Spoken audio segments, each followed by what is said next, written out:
क्या आपने कभी महसूस किया है कि आप जिसे पूरी शिद्दत से चाहते हैं वह आपसे और दूर भागता जाता है? क्या कारण है कि 99% लोग अपनी इच्छाओं को केवल एक सपना बनकर रह जाने देते हैं, जबकि कुछ लोगों के लिए पूरी कायनात रास्ता छोड़ देती है? तुम जिसे चाह कहते हो वह वास्तव में तुम्हारी वासनाओं का एक छोटा सा हिस्सा है। तुम कुछ मांगते हो और जब वह नहीं मिलता तो तुम भाग्य को दोष देते हो। पर क्या तुमने कभी गौर किया है कि तुम्हारी चाहत में कितनी सच्चाई है? कायनात तभी साथ देती है जब तुम्हारी चाह तुम्हारे अहंकार की नहीं बल्कि तुम्हारे अस्तित्व की पुकार बन जाती है। 99% लोग केवल मन की लहरों पर तैरते हैं, वे कभी गहराई में नहीं उतरते। कायनात का नियम बहुत स्पष्ट है, वह उसे ही मिलता है जो उसे पाने के लिए खुद को मिटाने को तैयार होता है। तुम्हारी चाहत में अभी दोहरापन है, तुम चाहते भी हो और तुम डरे हुए भी हो। गौर से देखो, तुम्हारी चाहत अभी केवल एक विचार है। तुम सोचते हो कि तुम्हें धन चाहिए, तुम्हें सम्मान चाहिए, तुम्हें प्रेम चाहिए, पर यह सब बाहर की वस्तुएं हैं। जब तक तुम्हारी चाहत तुम्हारे भीतर एक आग नहीं बन जाती तब तक अस्तित्व सोता रहता है। अस्तित्व केवल उस भाषा को समझता है जो मौन और दृढ़ता से बनी हो। तुम चिल्लाते हो, तुम प्रार्थना करते हो, तुम मंत्र पढ़ते हो, यह सब शोर है। कायनात शोर को अनसुना कर देती है। वह तो उस बीज की पुकार सुनती है जो मिट्टी के नीचे दबकर टूटने के लिए तैयार है ताकि वह वृक्ष बन सके। क्या तुम्हारी चाहत में वह टूटने की तैयारी है? सच्चाई तो यह है कि तुम पूरी कायनात को अपना नौकर बनाना चाहते हो। तुम चाहते हो कि सितारे तुम्हारी मर्जी से चले, हवाएं तुम्हारी दिशा में बहें। यह चाहत नहीं, यह तुम्हारा पागलपन है। कायनात साथ तब देती है जब तुम कायनात के एक सुर में होते हो, जब तुम्हारी इच्छा और अस्तित्व की इच्छा के बीच की दीवार गिर जाती है, जब तुम यह नहीं कहते कि मेरी यह इच्छा पूरी हो, बल्कि तुम यह कहते हो कि जो सत्य है वही घटित हो। उस क्षण तुम अकेले नहीं रह जाते, उस क्षण पूरा ब्रह्मांड तुम्हारे पीछे खड़ा होता है, पर तुम तो अपनी छोटी सी बुद्धि से कुदरत को चलाने की कोशिश कर रहे हो। आज का मनुष्य आकर्षण के नियम की बातें करता है। तुम सोचते हो कि बार बार सोचने से चीजें तुम्हारे पास आ जाएंगी। यह केवल एक मानसिक खेल है। सोचने से कुछ नहीं होता, होने से होता है। तुम्हारी पात्रता, योग्यता क्या है? क्या तुम उस ऊर्जा को संभालने के काबिल हो जिसे तुम मांग रहे हो? कायनात तुम्हें वह नहीं देती जो तुम चाहते हो, वह तुम्हें वह देती है जो तुम हो। यदि तुम भीतर से दरिद्र हो तो तुम्हारी चाहत भी दरिद्रता ही लेकर आएगी। यदि तुम भीतर से समृद्ध हो तो पूरा संसार तुम्हारे चरणों में झुक जाएगा। लेकिन तुम्हारी समृद्धि तो केवल धन और पदों की गिनती तक सीमित है। ऐसी उधार की चाहत लेकर तुम दर दर भटकते हो, पर तुम्हें यह समझ नहीं आता कि कायनात किसी की नकल का समर्थन नहीं करती। अस्तित्व को केवल मौलिकता पसंद है। जब तुम अपनी उस बनावटी चाहत को छोड़कर अपने स्वधर्म के प्रति समर्पित होते हो तब एक चमत्कार घटित होता है। उस समर्पण के क्षण में तुम्हारी व्यक्तिगत इच्छा और अस्तित्व की विराट इच्छा के बीच का द्वंद्व समाप्त हो जाता है।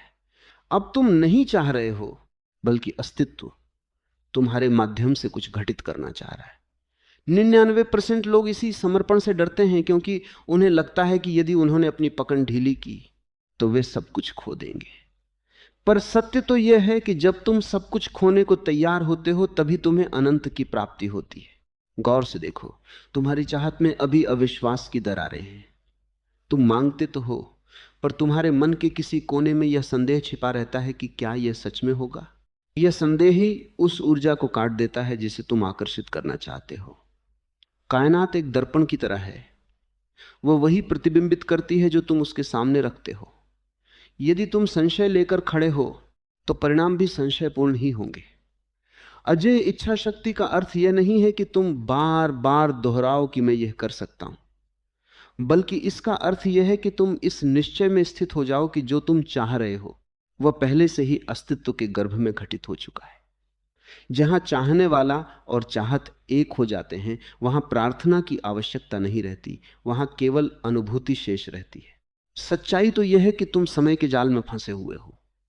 तुम चाहते हो कि तुम्हारी चाहत अभी पूरी हो जाए, जैसे कोई जादुई चिराग मिल गया हो, पर कायनात की अपनी एक जात है, उसकी अपनी एक लय है। माली चाहे 100 घड़े पानी सींचे, ऋतु आने पर ही फल आता है। तुम्हारी अधीरता यह सिद्ध करती है कि तुम्हें अस्तित्व पर भरोसा नहीं है। जो व्यक्ति वास्तव में संकल्पित है वह प्रतीक्षा करना जानता है। वह जानता है कि जब बीज सही गहराई में बोया गया है और खाद पानी सही है तो अंकुर का फूटना निश्चित है। 99% लोग अंकुर फूटने से ठीक पहले मिट्टी खोदकर देखने लगते हैं कि क्या हुआ, और इसी व्याकुलता में वे अपनी ही चाहत का गला घोंट देते हैं। आज का मनुष्य संकल्प को अहंकार की शक्ति समझता है। तुम सोचते हो कि तुम अपनी जिद्द से पहाड़ हिला दोगे। तुम पहाड़ हिला सकते हो, पर तब नहीं जब तुम मैं बनकर खड़े हो, बल्कि तब जब तुम उस शक्ति के साथ जुड़ जाते हो जो पहासों को थामे हुए। जब तुम शून्य होते हो तभी तुम अजय होते हो।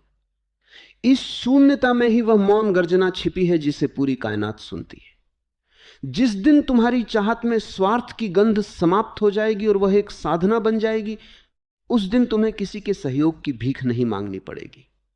दिशाएं स्वयं तुम्हारा मार्ग प्रशस्त करेंगी और बाधाएं स्वयं सीढ़ियां बन जाएंगी। इस मौन गर्जना के साथ जब तुम खड़े होते हो तब तुम्हारी चाहत केवल तुम्हारी अपनी नहीं रह जाती, वह अस्तित्व की आवश्यकता बन जाती है। 99% लोग अपनी चाहत को एक निजी संपत्ति की तरह पकड़ रखते हैं। वे डरते हैं कि कहीं कोई उसे छीन न ले। पर सत्य तो यह है कि जिसे तुम बांट नहीं सकते उसे तुम कभी पा भी नहीं सकते। कायनात का एक बड़ा रहस्य यह है कि वह उसे ही विराट बनाती है जो खुद को विस्तारित करने को तैयार है। तुम्हारी चाहत अभी बहुत छोटी है, वह केवल तुम्हारे सुख, तुम्हारे परिवार और तुम्हारी सुरक्षा तक सीमित है। जिस दिन तुम्हारी चाहत में समग्र कल्याण जुड़ जाएगा, उस दिन पूरी कायनात तुम्हारी पीठ थपथपाएगी, क्योंकि अब तुम एक अलग इकाई नहीं बल्कि उस महान चेतना के हाथ बन गए हो। गौर से देखो, तुम जिसे बाधा कहते हो वह वास्तव में कायनात की ओर से ली गई एक परीक्षा है। अस्तित्व यह देखना चाहता है कि क्या तुम वाकई उस ऊंचाई के योग्य हो जिसे तुम मांग रहे हो। 99% लोग पहली ही ठोकर पर बिखर जाते हैं और अपनी चाहत को असंभव मानकर लौट जाते हैं। पर जो अडिग है, जो कहता है कि चाहे प्रलय आ जाए मेरा संकल्प नहीं डिगेगा, उसके सामने पहाड़ भी रास्ता छोड़ देते हैं। बाधाएं तुम्हें रोकने के लिए नहीं बल्कि तुम्हारी इच्छा शक्ति को फौलाद बनाने के लिए आती हैं। जब तुम हर चोट को एक आशीर्वाद की तरह स्वीकार करते हो, तब कायनात समझ जाती है कि अब इस योद्धा को हराना मुमकिन नहीं है, और तब वह अपनी सारी शक्तियां तुम्हारे समर्थन में झोंक देती है। सच्चाई तो यह है कि तुम परिणाम को अपनी मर्जी से तय करना चाहते हो। तुम चाहते हो कि जीत वैसी ही हो जैसी तुमने सोची थी, पर कायनात के पास तुम्हारे लिए उससे भी बड़ी योजनाएं हो सकती हैं। 99% लोग इसलिए दुखी होते हैं क्योंकि वे अपनी छोटी दृष्टि से जीवन को देखते हैं। ठीक से चाहने का अर्थ है प्रयत्न में 100% होना और परिणाम को अस्तित्व पर छोड़ देना। इसे ही असली कर्मयोग कहते हैं। जब तुम फल की चिंता छोड़ देते हो तो तुम्हारा कर्म इतना शुद्ध और शक्तिशाली हो जाता है कि वह स्वयं ही परिणाम को खींच लाता है। जो व्यक्ति फल को पकड़ता है वह कर्म में कच्चा रह जाता है, और कायनात अधूरी कोशिशों को कभी पुरस्कृत नहीं करती। आज का मनुष्य प्रार्थना करता है ताकि उसे कुछ मिल सके। तुम्हारी प्रार्थनाएं केवल शिकायतें और मांगे हैं। असली प्रार्थना तो धन्यवाद है। जब तुम अभाव में भी यह महसूस करते हो कि तुम पूर्ण हो, तब तुम कायनात को एक बहुत शक्तिशाली संकेत भेजते हो। तुम अभाव की ऊर्जा नहीं बल्कि प्रचुरता की ऊर्जा छोड़ते हो, और जैसा तुम्हारा संकेत होगा वैसी ही वापसी होगी। जो व्यक्ति पहले से ही कृतज्ञ है, कायनात उसे और अधिक देने के लिए विवश हो जाती है। पर तुम तो रो रहे हो, तुम गिड़गिड़ा रहे हो। रोने वालों को केवल सांत्वना मिलती है, सहयोग नहीं। सहयोग तो उन्हें मिलता है जो अपनी आंखों में अंगारे और हृदय में अहोभाव लेकर चलते हैं। जब तुम इस अहोभाव और अंगारों के साथ खड़े होते हो, तब तुम्हारी चाहत एक सिद्धि में बदलने लगती है। 99% लोग अपनी चाहत को केवल मन की एक खुजली की तरह पालते हैं। वे कभी उसे तपस्या नहीं बनने देते। तपस्या का अर्थ यह नहीं है कि तुम गुफाओं में जाकर बैठ जाओ। तपस्या का अर्थ है कि तुम अपनी चाहत के लिए जलने को तैयार हो। जैसे सोना आग में तपकर ही कुंदन बनता है, वैसे ही तुम्हारी इच्छा को भी संदेह, अपमान और अभाव की आग से गुजरना पड़ता है। जो इस आग से बचकर निकलना चाहता है, उसकी चाहत कच्ची रह जाती है, और कायनात कच्चे घड़ों में अमृत नहीं भरती। अस्तित्व केवल उसे ही चुनता है जो अपनी आहुति देने में संकोच नहीं करता। गौर से देखो, तुम जिसे अंत समझते हो वह वास्तव में एक नई शुरुआत है। जब तुम अपनी पूरी शक्ति झोंक देते हो और फिर भी कुछ घटित नहीं होता, तब वह क्षण तुम्हारी चरम परीक्षा का होता है। उस क्षण में 99% लोग हार मान लेते हैं। वे कहते हैं कि शायद मेरी किस्मत ही खराब है। पर वही वह क्षण है जब कायनात तुम्हारे अहंकार की आखिरी परत को छील रही होती है। जब तुम पूरी तरह हार कर, निहत्थे होकर भी अपनी चाहत पर अडिग रहते हो, तब तुम चाहने वाले नहीं रह जाते, तुम चाहत का साक्षात रूप बन जाते हो। और उस शून्य में जहां तुम मिट चुके होते हो, वहीं से वह विराट संकल्प जन्म लेता है जो नियति को बदलने की सामर्थ्य रखता है। सच्चाई तो यह है कि तुम कायनात के साथ नहीं, बल्कि कायनात के विरुद्ध दौड़ रहे हो। तुम अपनी छोटी सी नाव को लहरों के विपरीत खेने की कोशिश कर रहे हो।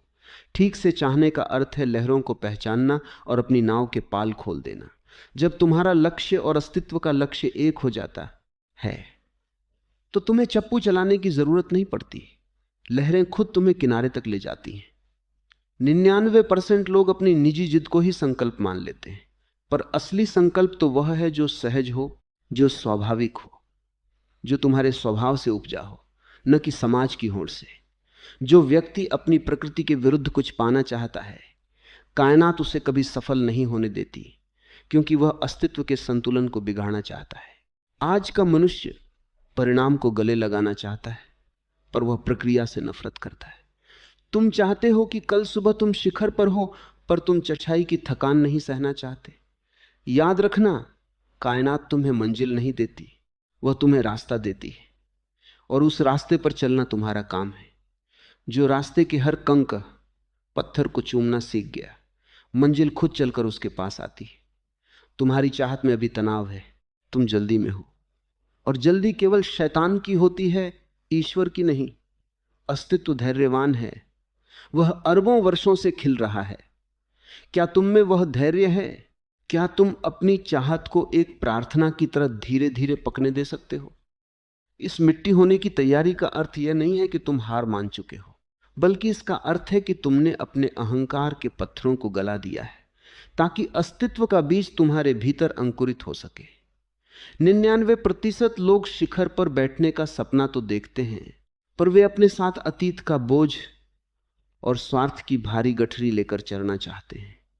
और कुदरत का नियम है, जो जितना भारी होगा वह उतनी ही जल्दी नीचे गिरेगा। कायनात केवल उसे ही ऊपर उठाती है जो पूरी तरह हल्का है। हल्का होने का अर्थ है मांगने वाले का मिट जाना। जब तुम इस स्थिति में पहुंचते हो जहां तुम्हारी अपनी कोई निजी चाहत शेष नहीं रहती, तब तुम उस महान मौन के द्वार पर खड़े होते हो। और यही वह क्षण है जहां मांगने वाला ही समाप्त हो जाता है, और जो बचता है वह स्वयं परमात्मा है। गौर से देखो, तुम्हारी चाहत का अंतिम विसर्जन ही तुम्हारी सबसे बड़ी सिद्धि है। तुम जिसे पाना कह रहे थे वह वास्तव में खोना था। तुमने अपनी शांति खोई, तुमने अपना आनंद खोया, और तुमने अपना होश खोया, सिर्फ कुछ नश्वर वस्तुओं को पाने के लिए।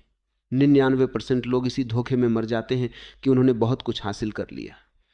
पर जिस दिन तुम्हारी चाहत बाहर से मुक्कर भीतर की ओर आती है, उस दिन तुम्हें समझ आता है कि पूरी कायनात तो तुम्हारे भीतर ही समाई हुई है।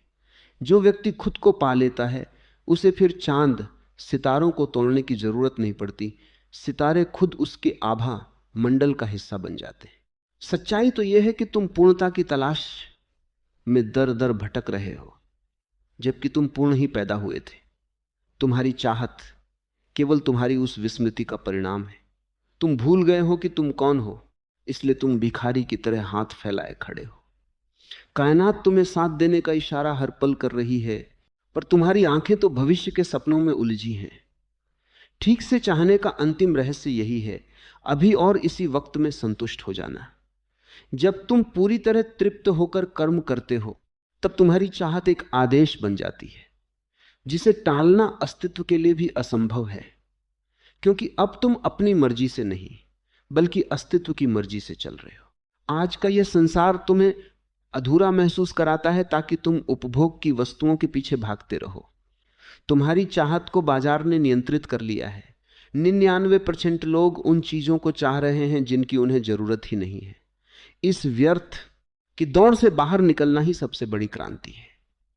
जिस क्षण तुम इस दौड़ से रुक जाते हो, उसी क्षण तुम विराट से जुड़ जाते हो। अब तुम्हें किसी के सहयोग की प्रतीक्षा नहीं करनी पड़ती, क्योंकि तुम स्वयं सहयोग का स्रोत बन जाते हो। तुम्हारी उपस्थिति मात्र से दूसरों के संकल्प पूरे होने लगते हैं। यही वह चमत्कार है जिसे दुनिया सिद्धि कहती है, पर तुम्हारे लिए यह केवल एक स्वाभाविक स्थिति है। अब यह यात्रा अपने गंतव्य पर है।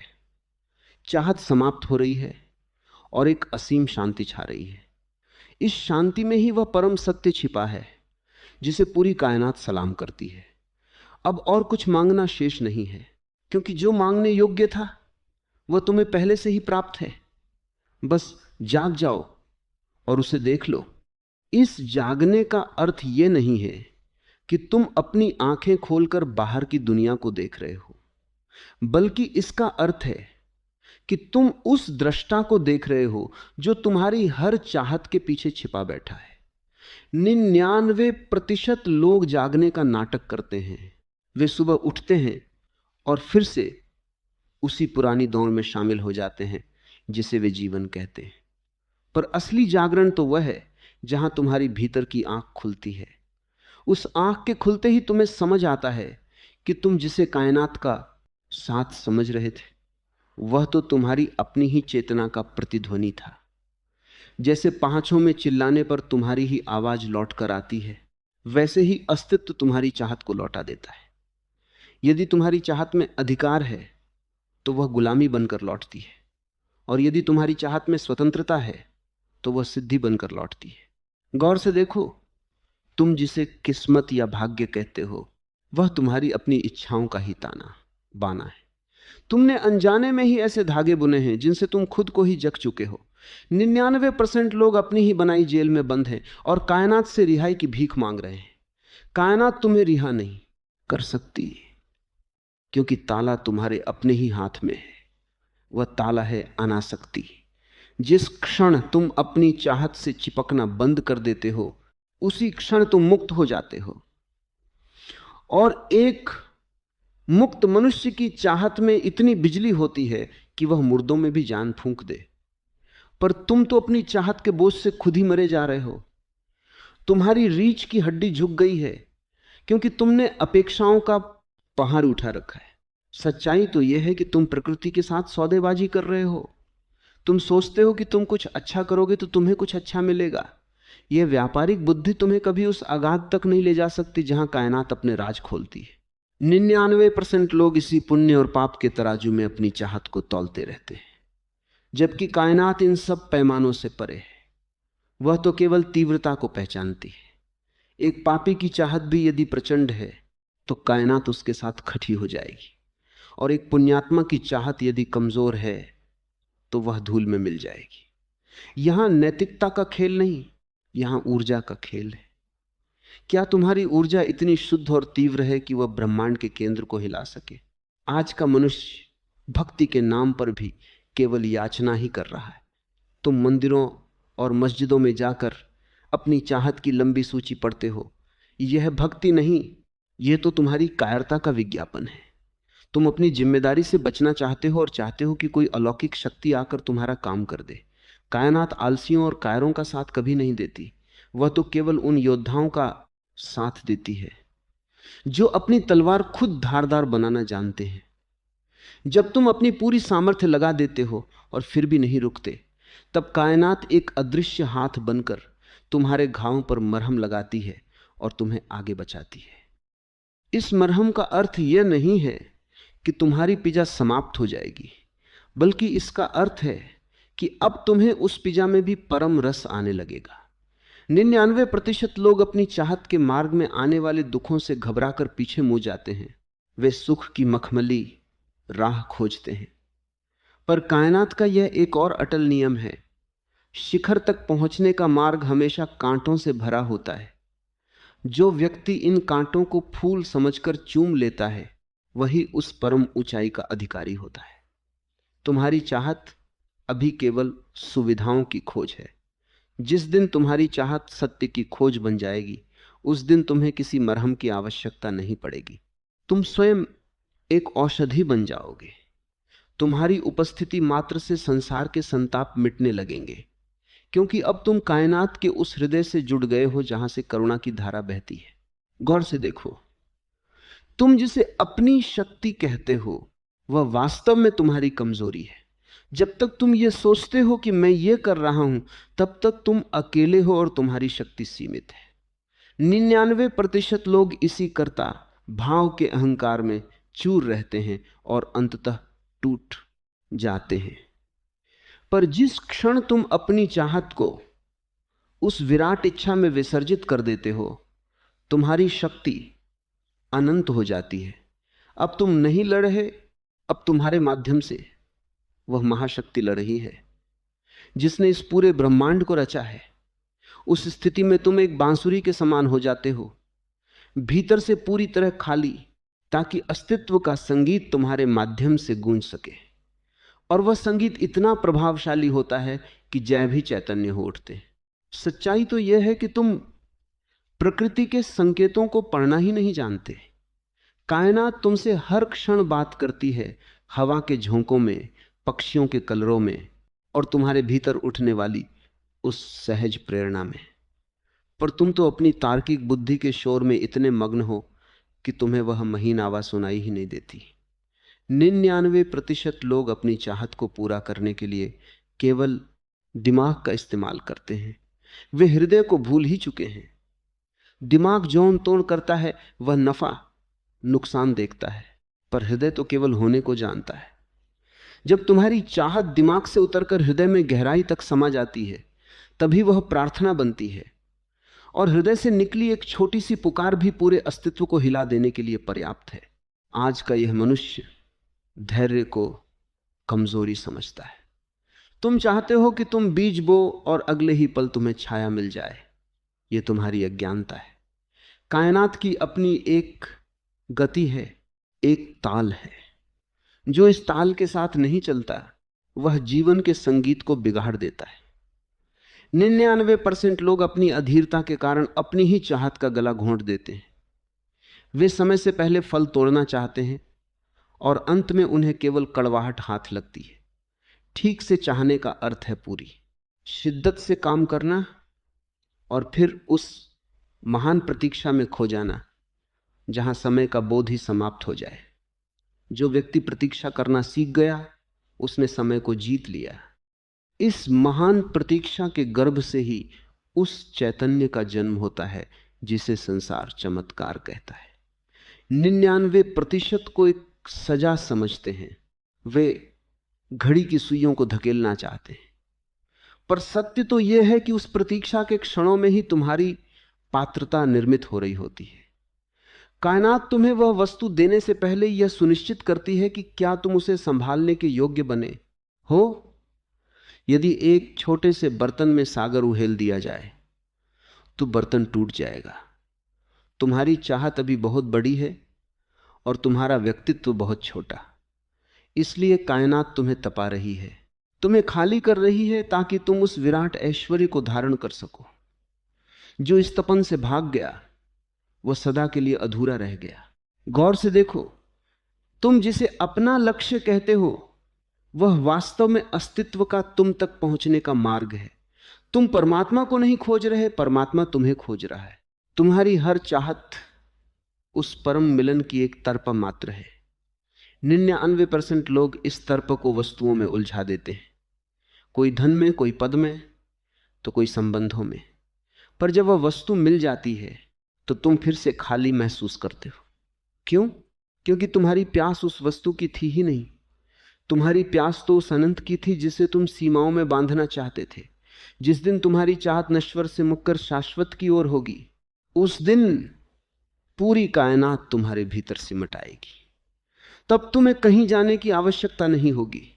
तुम जहां बैठोगे वहीं तीर्थ बन जाएगा। सच्चाई तो यह है कि तुम प्रकृति के साथ एक अदृश्य युद्ध लड़ रहे हो। तुम अपनी छोटी सी बुद्धि से उस महान व्यवस्था को चुनौती दे रहे हो जो अरबों वर्षों से सितारों को थामे हुए है। तुम चाहते हो कि सब कुछ तुम्हारी योजना के अनुसार हो, पर कायनात की योजना तुम्हारी कल्पना से कहीं अधिक भव्य है। 99% लोग अपनी छोटी जीत पर खुश होते हैं और बड़ी हार पर रोते हैं, पर जो व्यक्ति समर्पण करना सीख गया, उसके लिए हार और जीत का भेद ही मिट जाता है। वह जानता है कि यदि उसकी चाहत पूरी हुई तो वह अस्तित्व का प्रसाद है, और यदि पूरी नहीं हुई तो वह अस्तित्व का संरक्षण है। इस निर्द्वंद्व अवस्था में ही वह अजेय शक्ति छिपी है जिसे कोई पराजित नहीं कर सकता। आज का यह मनुष्य प्रयत्न तो बहुत करता है, पर वह प्रवाह को भूल गया है। तुम नदी के विपरीत तैरना चाहते हो, तुम अपनी शक्ति का प्रदर्शन करना चाहते हो। कायनात शक्ति प्रदर्शन से प्रभावित नहीं होती, वह तो केवल सहजता से प्रभावित होती है। 99% लोग बनावटी होकर अपनी चाहत को पाना चाहते हैं। वे मुखौटे पहनते हैं, वे चालें चलते हैं, पर अस्तित्व के पास सत्य की आंख है। वह तुम्हारे भीतर की एक एक परत को देख रहा है। जो व्यक्ति पारदर्शी है, जिसकी चाहत में कोई छल नहीं है, उसके लिए प्रकृति के गुप्त द्वार स्वतः ही खुल जाते हैं। वहां किसी चाबी की जरूरत नहीं, वहां तो केवल तुम्हारे अस्तित्व की गूंज ही काफी है। अब उस परम सिद्धि के शिखर पर खड़े होकर देखो, जहां पहुंचकर मांगने वाला स्वयं दाता बन जाता है। 99% लोग अपनी चाहत के पूरा होने को एक अंत समझते हैं। वे सोचते हैं कि अब वे चैन से बैठेंगे और उपभोग करेंगे, पर सत्य तो यह है कि जिसे कायनात ने सब कुछ सौंप दिया, उसकी जिम्मेदारी अनंत हो गई है। अब तुम केवल अपने लिए नहीं जी रहे, अब तुम उस विराट ऊर्जा के भंडार बन गए हो जिसे संसार को बांटना तुम्हारा स्वभाव हो गया है। जैसे सूर्य बिना किसी अपेक्षा के प्रकाश देता है, वैसे ही तुम्हारी चाहत अब करुणा में बदल गई है। तुम अब मांगते नहीं हो, तुम तो केवल देते हो, और इस निरंतर देने में ही वह परम सुख छिपा है जिसे पाने के लिए तुम पूरी जिंदगी वस्तुओं के पीछे भागते रहे। गौर से देखो, तुम्हारी चाहत का विसर्जन ही तुम्हारी सबसे बड़ी उपलब्धि है। तुमने जिसे पाया था वह अंततः तुम्हें छोड़ ही देगा, चाहे वह धन हो, पद हो या यह शरीर। पर तुमने जो खोया है, अपना अहंकार, अपना द्वेष और अपनी छोटी सी पहचान, वही तुम्हारी अमरता का द्वार है। 99% लोग अपनी मुट्ठियां बंद करके मरते हैं। वे चाहते हैं कि वे कुछ साथ ले जा सकें, पर जो व्यक्ति अपनी हथेलियां खोलकर इस अस्तित्व में विलीन होता है, वही वास्तव में सब कुछ पा लेता है। उसकी चाहत अब किसी वस्तु की नहीं, बल्कि उस होने की है जिसमें पूरा ब्रह्मांड समाया हुआ है। सच्चाई तो यह है कि तुम जिसे कायनात का साथ कह रहे थे, वह वास्तव में तुम्हारी ही आत्मा का मौन समर्थन था। जब तुम शांत होते हो तभी कायनात बोलती है, जब तुम शून्य होते हो तभी कायनात पूर्ण होती है। 99% लोग इसी शून्यता से डरते हैं, वे इसे अभाव समझते हैं। पर जो बुद्धिमान है वह जानता है कि शून्य ही वह गर्भ है जहां से सारी सृजनात्मकता जन्म लेती है। तुम्हारी चाहत अब एक बीज से बढ़कर एक विशाल वटवृक्ष बन गई है, जिसकी छाया में हजारों थके हुए राही विश्राम पा सकते हैं। अब तुम्हारी कोई अपनी निजी मंजिल नहीं रही, क्योंकि तुम स्वयं मार्ग बन गए हो। आज का यह मनुष्य परिणाम को अपनी मुट्ठी में कैद करना चाहता है, पर वह यह भूल गया है कि जो कैद है वह जीवित नहीं रह सकता। कायनात मुक्त है और वह केवल मुक्त हृदय वालों का ही साथ देती है। जिस क्षण तुम अपनी चाहत के प्रति आसक्ति छोड़ देते हो, उसी क्षण तुम स्वामी बन जाते हो। अब परिस्थितियां तुम्हें नहीं चलाती, बल्कि तुम्हारी चेतना परिस्थितियों का निर्माण करती है। यही वह चमत्कार है जिसे दुनिया सिद्ध महापुरुषों की शक्ति कहती है। पर तुम्हारे लिए यह केवल अस्तित्व के साथ एक लय होना है। अब यह यात्रा अपने गंतव्य पर है। चाहत का धुआं छंट गया है और सत्य का सूरज चमक रहा है। इस शांति में डूब जाओ, क्योंकि यही वह वास्तविक सत्य है जिसके लिए तुम न जाने कितने जन्मों से भटक रहे थे। अब और कुछ कहना शेष नहीं है, क्योंकि जो प्राप्त है वह अनंत है।